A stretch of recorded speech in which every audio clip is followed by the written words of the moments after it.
Good morning, class 10th. Today, here I am with you before with worksheet number 3. So, here goes the worksheet. As you can see, there are two students who are talking to each other, जो एक दूसरे से बात कर रहे हैं. The first one is a girl. पहली जो है वो एक लड़की है. She is speaking to the boy. वो लड़के से क्या कह रही है? She is saying, Hi Billu, what's up? What are you doing? She is saying कि Hi Billu, कैसे हो तुम? क्या चल रहा है? क्या कर रहे हो? So, ये उसके वर्ड्स हैं. Now Billu is replying. Billu अब आंसर कर रहा है. ऑब्वियस सी बात है, Billu is a boy. He is replying here. Pinky, I am writing a story about flying. A young seagull is afraid to fly. How does he conquer his fear even when his brothers and his little sister whose wings were far shorter than this own can ran to bring flap their wings and flew away gaga ga he cried. अब जब बिल्लू ने answer किया तो उसने इस तरीके से answer किया कि लड़की को पता तो चल गया ये कुछ कह रहा है, पर वो इजीली उसको सेंस नहीं बना पाई क्योंकि उसने वो आज तक सुना नहीं था. अब जब इसने बात की तो इसने क्या कहा? उसने पिंकी को कहा, जैसे कि आप सब जानते हैं कि आपका चैप्टर है द फ्लाइंग वाला चैप्टर जो है इंग्लिश का, वो स्टोरी अबाउट फ्लाइंग से लिया गया है. तो इसमें वो कह रहा है कि आई am writing a story about flying. मैं फ्लाइंग के बारे में, उड़ने के बारे में, उड़ान के बारे में कहानी लिख रहा हूँ. A young seagull is afraid to fly. How does he conquer his fear. एक छोटा सा सीगल होता है जो उड़ने से डरता है. वो किस तरीके से अपने डर पे जीत पाता है? Even when his brothers and his little sisters whose wings were far shorter than his own ran to the brink flap their wings. यहाँ तक कि उसके छोटे भाई बहन जिनके पंख बहुत छोटे छोटे होते हैं, वो भी पहाड़ी की कगार पर जाके अपने पंखों को फड़फड़ाते हैं और उड़ते हैं. फ्लू अवे गागा गा ही क्राइड. और वो चिल्लाता है कि गागा गा. सो नाउ अब जो गर्ल है पिंकी है, she is saying, wait, I am not able to understand what you are writing. मुझे तो समझ ही नहीं आ रहा है कि तुम क्या लिख रहे हो. Why don't you try writing the same thing by putting appropriate punctuation marks. कहते तुम ये जो चीज़ें लिख रहे हो, बोल रहे हो, ये पंचुएशन मार्क्स लगा के क्यों नहीं बता रहे? यानी कि ये तुम तो बोले जा रहे हो. Billu is answering. Billu answer कर रहे हो, punctuation marks, what are they? Punctuation marks वो क्या होते हैं? The system, now the girl is answering here, Pinky is answering here. The system of using certain marks in written language to show pauses and to separate words, phrases, clauses and sentences in order to clarify the intended meaning is called punctuation.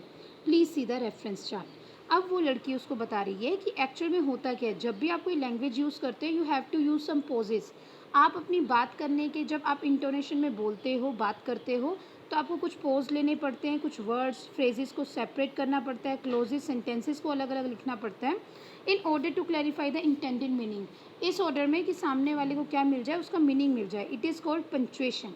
ये punctuation कहलाता है. Please see the reference chart. कहते देखो ये reference chart देखो. अब देखो बेटा, ये तो इन्होंने बहुत टिपिकल सी लैंग्वेज में लिखा हुआ है. I am going to explain it you before in English, in easy language. ठीक है. अब हो क्या रहा है, पंचुएशन का मतलब होता क्या है? मैनी अ टाइम आप लोगों ने सुना होगा कि there are many person who says that person is very punctual. ये आदमी जो है बहुत पंचुअल है. पंचुअल का मतलब क्या होता है? According to rules and regulations. ठीक है. जैसे कि आपने पिंकी और बिल्लू के स्टेटमेंट में देखा, पिंकी ने जब बात की तो उसने अपनी हर बात को तरीके से रखा, पर बिल्लू जो बहुत कुछ कहना चाहता था पर वो नहीं कह पाया, उसकी बात सामने वाले को नहीं समझ आई क्योंकि उसने अपनी ग्रामर जो थी, लैंग्वेज लिखी थी, उसको ग्रामेटिकल जो रूल्स होते हैं पंचुएशन मार्क्स के, वो नहीं लगाए थे. इसलिए वो जो उसकी बोलने की चीज़ें थी वो सारी की सारी वहीं पे फ्लैट हो गई. अब पंचुएशन मार्क्स कैसे यूज़ होते हैं देखिए. फर्स्ट ऑफ ऑल, आप जिसे फुल स्टॉप कहते हैं उसको पीरियड भी कहा जाता है. ठीक है. तो a period appears immediately after the last letter of a sentence. As you all are the students of English literature, आप सब इंग्लिश लिटरेचर पढ़ते हैं, तो many a time I have also repeated in the classroom कि जब भी आप English में कोई भी लाइन लिखते हैं तो उसके लास्ट में आप एक फुल स्टॉप लगाते हैं. ठीक है. उस फुल स्टॉप को आप या तो पीरियड बोलते हैं या फुल स्टॉप बोलते हैं. That is known as period. Okay. Next, question mark. If you are answering asking any question, अगर आप कोई क्वेश्चन पूछ रहे हैं तो सामने वाले को कैसे पता चलेगा? बोलने में तो एक बार आपकी टोन से पता चल जाएगा, but while writing how you can convey the message, तो आपको यूज़ करना पड़ेगा एक क्वेश्चन मार्क. ये जैसे कि लगाई यहाँ पे, question mark is used at the end of a sentence that ask a direct question. एक क्वेश्चन मार्क किसी सेंटेंस के एंड में लगता है अगर उसमें डायरेक्ट क्वेश्चन पूछा जाए. फिर आया जी आपका कोमा. कोमा का सिंबल है ये. A comma separates a series of independent sentences, nouns, adjectives, verbs and phrases. जब आप एक सेंटेंस में कई अलग अलग टाइप की चीज़ें जो हैं वो इंट्रोड्यूस करते हो तो उस टाइम पे आपका कॉमा का यूज़ होता है अलग अलग नाउन्स बताने के लिए, जैसे Rekha, Rahul and Sheela. Rekha, Rahul and Sheela are my friends. तो ये तीनों अलग अलग है, तो रेखा और राहुल के बीच में मैंने कॉमा डाल दिया क्योंकि मुझे उनको सेपरेट करना है, ठीक है, ऑफ इंडिपेंडेंट सेंटेंसेस के लिए। Next is semi colon. Semi colon में देखिए एक डॉट पड़ता है और उसके नीचे कॉमा पड़ता है। A semicolon separate sentences that are closely related but grammatically independent. कहते हैं इनका यूज़ कैसे होता है, जो चीज़ें लगती तो एक जैसी हैं पर वो अलग होती हैं, तो अब तब हम ऐसी कंडीशन में हम सेमी कोलन जो है उसका यूज़ करते हैं। नेक्स्ट है the exclamation point. Exclamation point का बेटा हम कहाँ यूज़ करते हैं, कई बार कुछ चीज़ें ऐसी होती हैं जो आपके दिल से सडनली निकलती हैं, उन चीज़ों जैसे आप हाय, वाओ, है ना, इस तरीके के वर्ड्स बोलते हैं, आउच, ये। तो ये जो वर्ड्स आप यूज़ करते हैं इनको आप एक्सक्लेमेशन पॉइंट बोलते हो। और exclamation point replaces a period to express strong feeling, जब आपके मन से स्ट्रॉन्ग फीलिंग्स आती हैं, ठीक है, एक्साइटमेंट होता है, गुस्सा चढ़ता है, हैरानी होती है, तो आप इस समय साइन ऑफ एक्सक्लेमेशन का डंडी और उसके नीचे बिंदी जिसे आप बोलते हैं वो लगाते हो। द कॉलन, इसमें दो बिंदी लगती हैं। A colon can introduce a list or a single item, जब आपको सिंगल कोई आइटम लिखनी होती है then you use the term colon. Quotation marks. Quotation marks are used to enclosing direct quotations of written or spoken words of others or dialogue said by characters in fictions. Quotation marks बेटा दो type के होते हैं, एक तो ये single commas में होते हैं, एक होता है सिंगल डबल इन्वर्टेड कोमास में, ठीक है, यानी एक सिंगल इन्वर्टेड कोमास में और एक होता है डबल इन्वर्टेड कोमास में, तो इनको बोलते हैं कोटेशन मार्क्स। आमतौर पे जब किसी लेखक की, किसी राइटर की, किसी ऑथर की कोई स्टेटमेंट आप देते हैं सिंपली, तो आप आपका सिंगल इन्वर्टेड कोमास का यूज़ करते हो कोटेशन के लिए, ठीक है। जैसे हम बोल सकते हैं कि John Milton says a thing of beauty is Joy for ever. John Milton कहते हैं कि एक सुंदर चीज़ जो होती है वो हमेशा आपको ज़िंदगी भर क्या देती है, आपको इस thing of beauty is Joy for ever हमेशा आपको खुशी देती है। आपकी ज़िंदगी में अगर कुछ अच्छा हो रखा है ना तो वो ज़िंदगी भर आपकी अच्छी मेमोरेबल जो होती हैं मेमोरीज उनमें रह जाता है, ठीक है। इसके अलावा जब आप कोटेशंस जिससे किसी के डायलॉग की फॉर्म में, जैसे आप कहो द टीचर सेड, टीचर ने कहा डोंट मेक अ नॉइस, तो ये उनकी स्टेटमेंट होगी। तो इस टाइप की जो स्टेटमेंट होती है उसको आप डबल इन्वर्टेड कोमास जो कि यहाँ पर शो की गई इसमें लगाते हैं। And the last one is the apostrophe. Apostrophe indicates possession and inclusions of letters in contraction. कई बार आप कॉन्ट्रैक्शन कुछ वर्ड्स को खा जाते हो बोलते बोलते, जैसे इसका मैं आपको ना एक बहुत सिंपल से एग्जांपल देती हूँ, आप लोग most commonly you use that, पर आप लोगों को पता नहीं है। जैसे आपसे टाइम पूछा जाता है कि what is the time, then you say 6 o'clock, आप उसको ऐसे लिखते हो 6 o'clock, ठीक है। तो ये जो ऊपर वाला कोमा डाला है ना, ये आपका क्या है, एपोस्ट्रोफी है।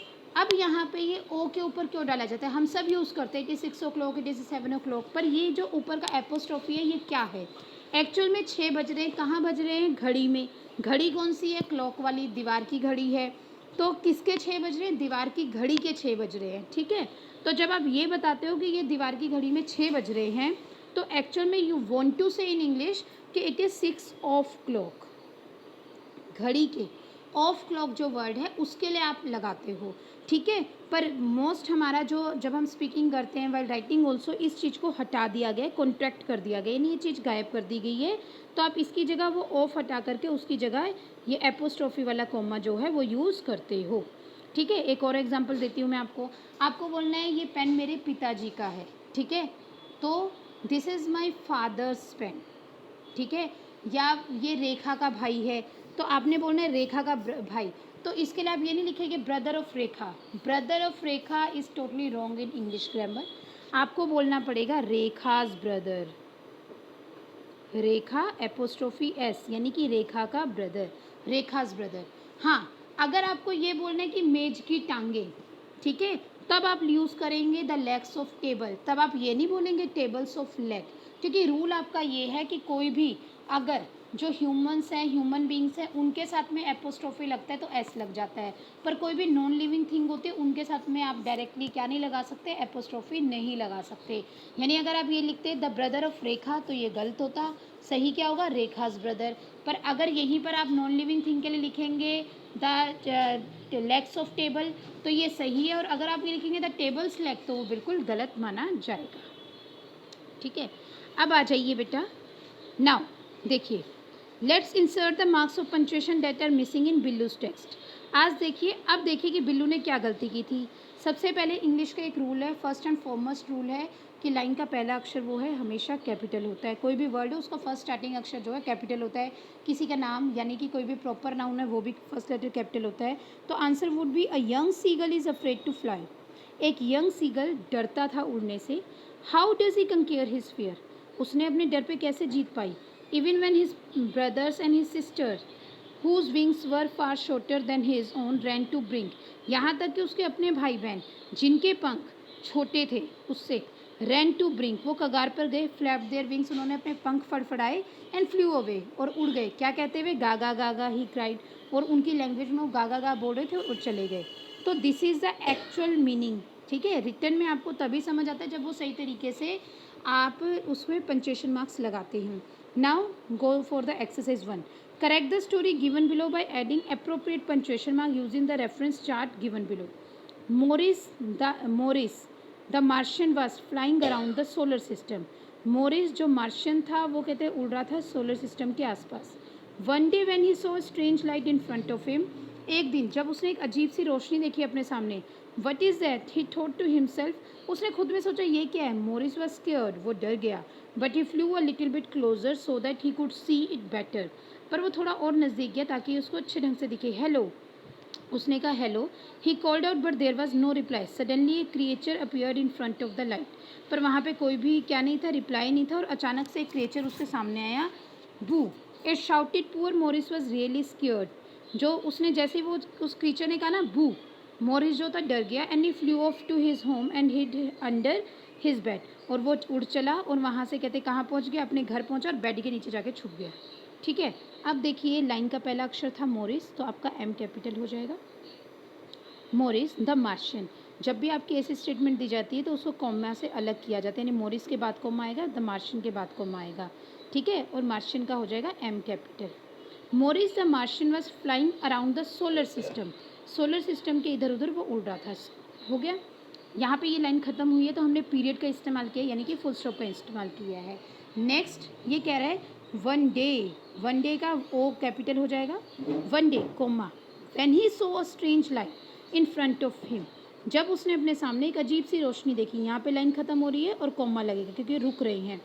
What is that he thought to himself. उसने सोचा ये क्या है। अब देखो what is that he thought to himself. उसने अपने आप में सोचा ये क्या है। तो ये वट इज़ दैट जो है ये सेपरेट हो रहा है तो यानी कि यहाँ पर आपका आएगा वट का वट कैपिटल हो जाएगा और इन्वर्टेड कोमा के अंदर आ जाएगा और वट इज़ दैट भी इन्वर्टेड कोमा के अंदर आ जाएगा और यहाँ पर आ जाएगा क्वेश्चन मार्क। ठीक है, और यहाँ पे आएगा comma. He thought to himself उसने खुद में सोचा, यहाँ आएगा फुल स्टॉप। अब फिर दोबारा लाइन शुरू हो रही है यहाँ पे मोरिस से तो एम कैपिटल हो जाएगा। Morris was scared. मोरिस डर गया but he flew a little bit closer. पर वो थोड़ा सा नज़दीक गया so that he could see it better ताकि उसको थोड़ा ढंग से दिखे।